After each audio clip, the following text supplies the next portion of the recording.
We are back in the black hole of real estate.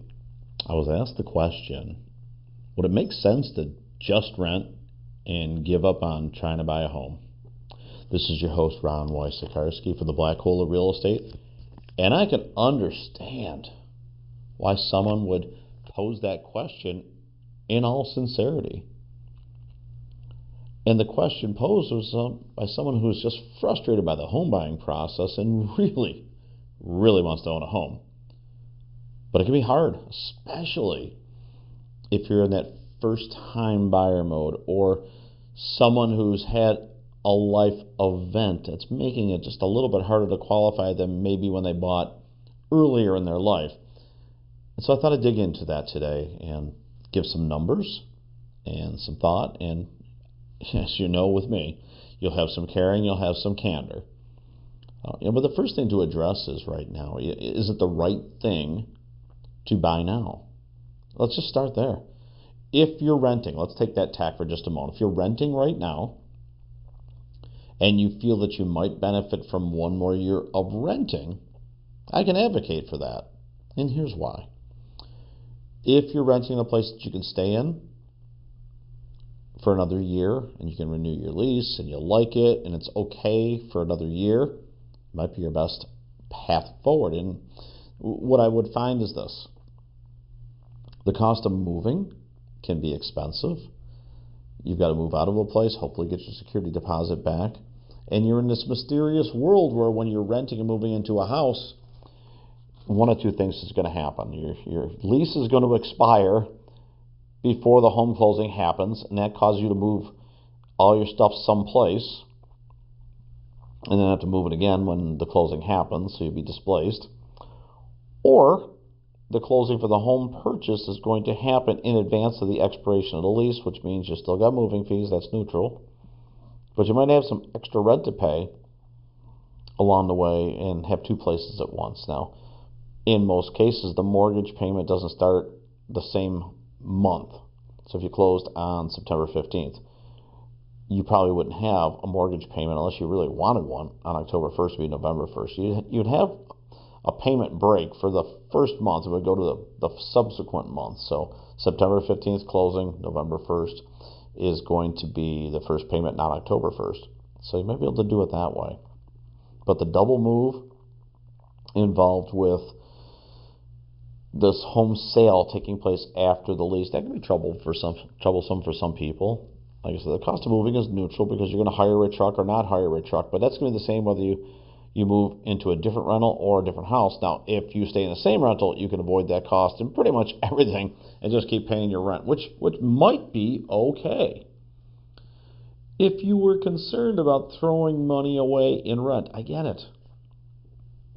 But the fact is, well over 95% of the money in your first year of a mortgage goes to interest. Well over. And the fact is, you may only pay off a very, very small amount. 5% of $300,000. It's not a lot.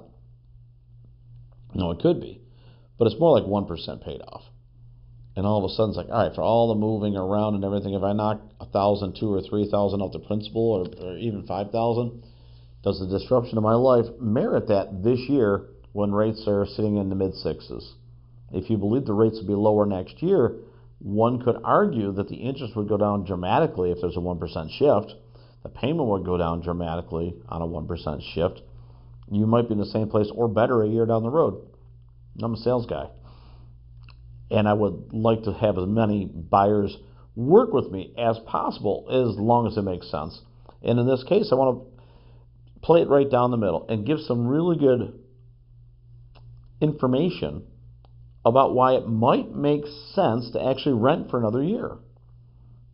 Now, for those of you that want to press forward, you can start to assemble a case that the cost of ownership may very well be lower than the cost of renting.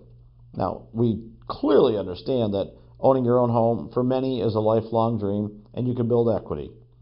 Let's just check that box. But I did some scribble notes over here.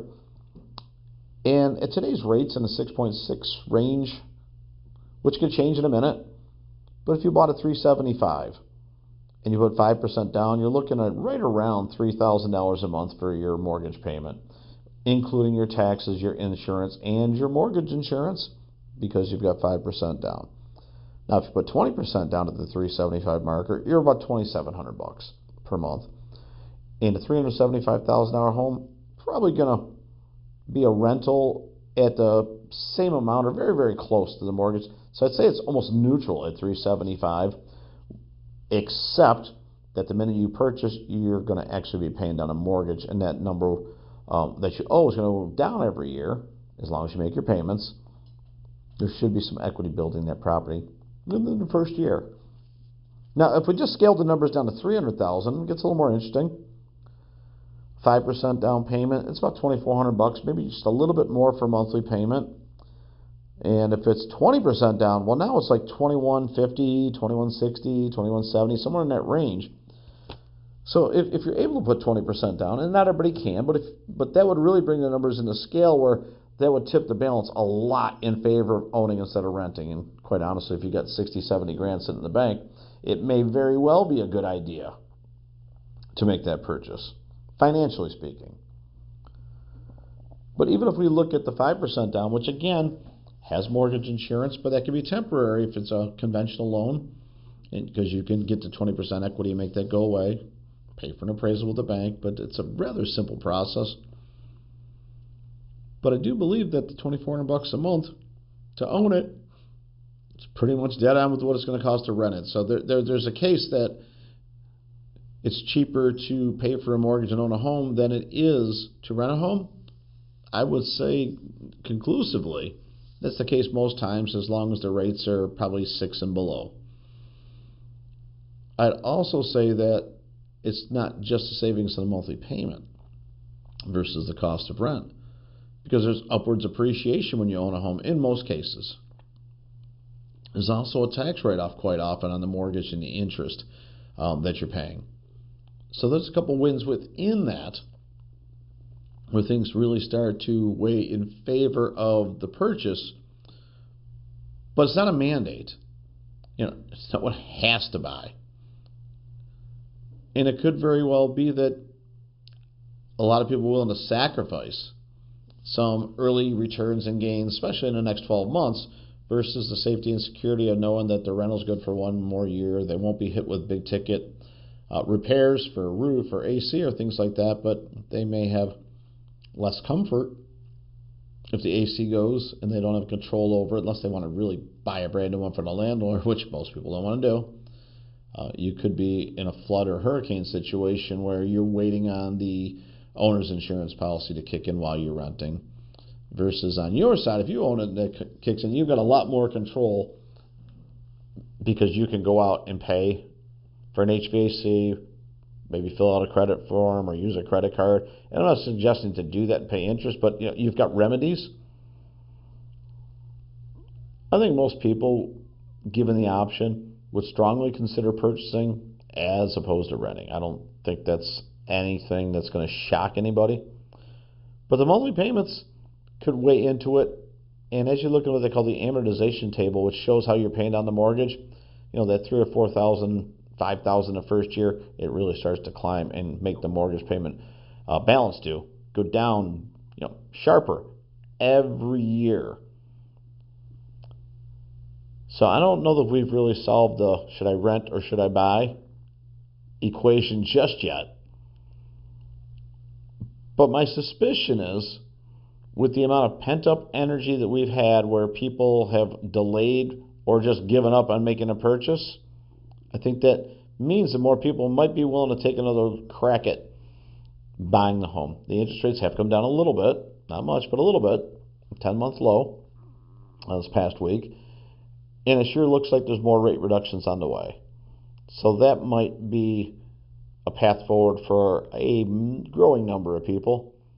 And there's something to being in your home for the holidays, which maybe is a feel-good for all the rough years that we've had, and some of us quite a few in a row. Maybe a good end, and maybe a new beginning all at the same time with home ownership. So there you have it, renting versus buying. There's your analysis. I hope that it helped. you out with this decision. This is Ron Waysakarski for the Black Hole of Real Estate.